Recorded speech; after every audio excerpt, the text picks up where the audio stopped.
இயேசுவில் பிரியமான உறவுகளே, இன்றைய நாளிலே நாம் மையமாக சிந்திக்க இருக்கக்கூடிய தலைப்பு என்னவென்று பார்த்தோம் என்றால், தொலைந்து போன நான் என்ற ஒரு மைய சிந்தனையை எடுத்து இருக்கிறோம். இதனுடைய மையத்திலே நாம் இப்பொழுது அமர்ந்து சிந்திக்க முற்பட வேண்டும். உங்களை அன்போடு அழைக்கிறேன். இந்த உலகத்திலே நாம் ஏதேதையோ தொலைத்து கொண்டு தேடிக் கொண்டிருக்கிறோம்.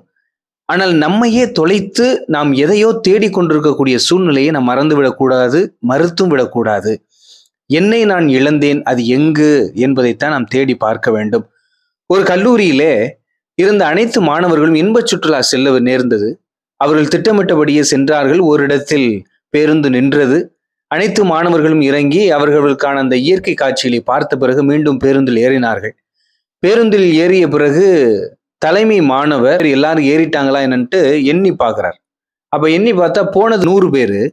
அதுல எண்ணி பார்க்கிறாரு 99 பேர் தான் இருக்கிறாங்க. அப்போ உடனே எல்லாருக்கும் யார்ரா காணா அப்படின்னு சொல்லிட்டு தேடிக்கிட்டே இருக்கிறாங்க. ஆனா அப்படி யாரையும் தொலைச்சது மாதிரியும் தெரியல. ஆனா தேடிக்கிட்டு இவர் என்றார், திருப்பி என்றார். இப்படி மறுபடியும் எண்ணிக்கிட்டு இருக்கிறாரு. 99 தான் வருது. அப்ப குழப்பமாக இருந்த அந்த மாணவர்கள் எல்லாரும் குழப்பத்துல இருக்கிறாங்க. அப்ப அந்த வழியாக வந்த ஒரு ஞானி, என்னப்பா என்னாச்சு, ஏன் இப்படி பதறி போய் இருக்கிறீங்களே, என்ன காரணம் என்று கேட்கும்போது அவர் சொல்லுறாங்க, நாங்க 100 பேர் வந்தோம், ஒரு ஆளை காணா, யாரை காணாம தெரியல அப்படின்னு சொல்லி சொன்னார். உடனடியாக சூழ்நிலையை புரிந்து கொண்ட ஞானி, நீ உட்காருப்பா நான் என்றேன் அப்படின்னு சொல்லி எண்ணாராம். அப்ப அவரு உட்கார்ந்தோன்னே திருப்பி இந்த ஞானி எண்ணுறாராம். எண்ணி பார்த்தா 100 பேர் இருக்கிறாங்க. என்னப்பா 100 பேர் இருக்கிறாங்க, 99 பேர் இருக்காங்கன்னு சொன்னா, இல்ல 99 பேர் தான் இருக்கிறோம் அப்படின்னு சொல்லி சொன்னாரு அந்த முன்னாடி எண்ணி அந்த மாணவர். அப்பொழுது ஞானி சொன்னார், தம்பி, இருப்பது 100 பேரு.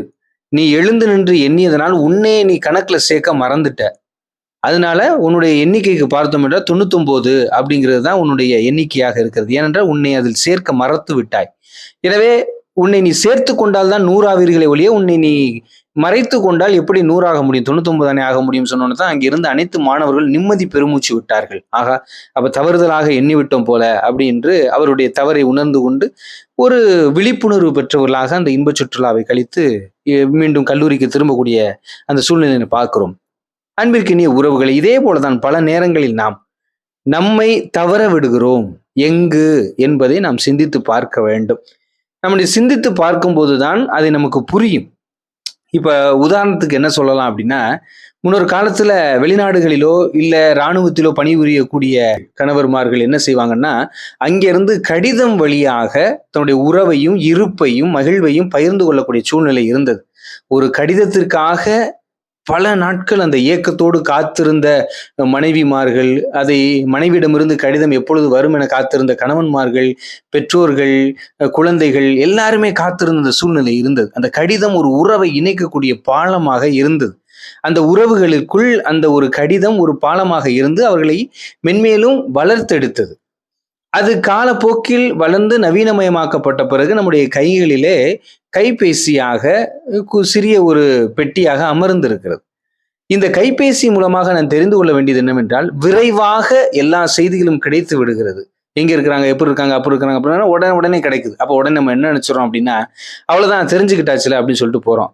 இப்ப கடிதம் ஒரு பாலமாக இருந்தது. கைபேசி நம்மை ஒரு கரைக்கு மட்டும்தான் அலைக்கழிக்க வைக்கிறது. அதாவது எப்படின்னா, கைபேசி வந்தது, உறவுகள் அனைத்தையுமே சிதறி போக ஆரம்பித்து விட்டது. தொலைக்காட்சி பெட்டியோ கைபேசிகளோ எதற்கு என்றால், அதை நாம் ஆழமாக புரிந்து கொள்ள வேண்டும். ஒரு கைபேசி அருகில் இருக்கக்கூடியவர்களுக்கு மதிப்பு கொடுக்க வேண்டும். தூரத்தில் இருப்பவர்களோடு சிறிது நேரம் உரையாடினால் போதும் அப்படிங்கிறதா உண்மையாக இருக்கும். இப்படிதான் அன்னைக்கு ஒரு மனைவி 1 மணி நேரமா பேசிட்டு இருக்கிறாங்க போன்ல. பேசி முடிச்சுட்டு வச்சுட்டாங்க.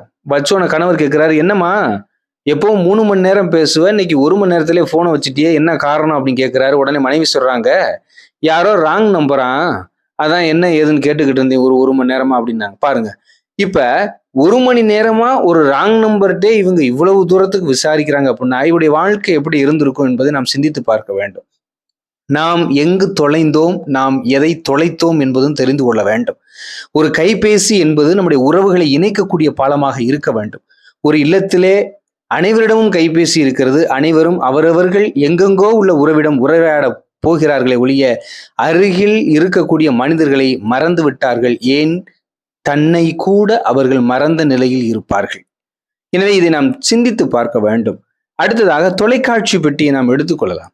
வீட்டில் யாருமே இல்லை, அதை தொலைக்காட்சி பெட்டியை பார்ப்பது நல்லது. யாராவது உறவுகள் வரும்போது தொலைக்காட்சி பெட்டி அமர்த்திட்டு, "வாங்க நல்லா இருக்கீங்களான்னு?" பேசலாம். ஆனா இன்று எப்படி மாறிவிட்டது என்றால், "வாங்க, வாங்க நல்லா இருக்கீங்களா? இந்த உட்காருங்க, இந்த படத்த பார்ப்போம். இந்த நாடகம் பார்ப்போம். இந்த பாட்டு கேட்போம். இத கேளுங்களே, அத பாருங்களே" அப்படின்னு சொல்லிட்டு, வந்தவர்களையும் நம்மோடு கூட்டாளியாக்கிக் கொண்டு, அவர்களை வேதனைப்படுத்தக்கூடிய சூழ்நிலைக்கு நாம் மாறிப் போய்விட்டது இன்றைய காலகட்டம். ஏனென்றால், யாருமே இல்லாத நிலையில் கொடுக்கப்பட்ட அந்த தொலைக்காட்சி பெட்டி இன்று யாருமே இருந்தாலும் நம்மை இல்லாத நிலைக்கு தள்ளி விடுகிறது. நம்மை நாம் தொலைத்து விட்டோம் அந்த இடத்தில். அப்ப உறவுகள் வருகிறது என்றால், அந்த உறவுகளை புதுப்பித்துக் கொள்ளக்கூடிய சூழ்நிலைக்கு தான் நாம் செல்ல வேண்டுமே ஒழிய, உறவுகளை புறக்கணித்த பிறகு நாம் செல்லக்கூடாது என்பதை சிந்தித்து பார்க்க வேண்டும்.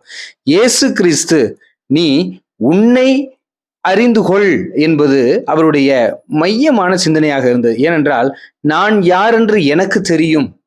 நீங்கள் யார் என்று கண்டுபிடியுங்கள்" அப்படின்னு சொல்றார். எனவே அன்பிற்கினிய உறவுகளே, நாம் தொலைந்து போனோம்? இந்த உறவுகளுக்கு இடையே தொலைந்து போனோமா? தொலைக்காட்சி பெட்டிகளுக்குள்ளே தொலைந்து போனோமா? கைபேசிக்குள்ளே தொலைந்து போனோமா? இல்லை ஊடகத்தின் வழியாக ஏதோ ஒரு வழியில் நாம் தொலைந்து கொண்டிருக்கிறோம் என்பதை நாம் சிந்தித்து பார்க்க வேண்டும். உள்ளங்கை நெல்லிக்கனி என நாம் நினைத்துக் கொண்டிருக்கிறோம். ஆனால் அது மீள முடியாத வலைதளத்தை விரித்து கொண்டிருக்கிறது. அந்த வலையினுடைய அமைப்புகளுக்குள் நாம் மாட்டிக்கொண்டோம். எவ்வாறு மீன்கள் வலையில் சிக்கி கரைக்கு இழுத்து வரப்படுகிறதோ அதே போல மனிதர்களாகிய நமக்கும் இந்த உலகம் ஒரு வலை விரித்து இருக்கிறது. அந்த வலைதான் ஊடக வலை. அந்த வலையில் சிக்கின்றோம் என்றால் நாம் சின்னாபின்னமாகி போய்விடுவோம் என்பதுதான் உண்மையாக இருக்கிறது. எவ்வாறு ஒரு சிலந்தியினுடைய வலையில் ஈக்கள் கொசுக்கள் மாட்டிக்கொண்டு சிலந்திக்கு இரையாகிறதோ அதே போல நாமும் பல நேரங்களில் ஊடகங்களுக்கு இரையாகி கொண்டிருக்கிறோம் என்பதை சிந்தித்து பார்க்க வேண்டும். எனவே அன்பிற்கினிய உறவுகளே, நாம் நம்மை எதில் தொலைக்கிறோம் என்பதை கண்டுபிடித்தால்தான் நாம் நம்மை மீட்டெடுக்க முடியும். எனவே நாம் எதில் தொலைந்து கொண்டிருக்கிறோம் என்பதை கண்டறிவோம். நம்மையே நாம் மீட்டுக்கொள்ள நமக்கு ஒரு அகப்பார்வை கிடைக்க ஆண்டவனை நோக்கி மன்றாடுவோம். இயேசு அதற்கான வழியை நமக்கு காட்டுவார். ஆமென்.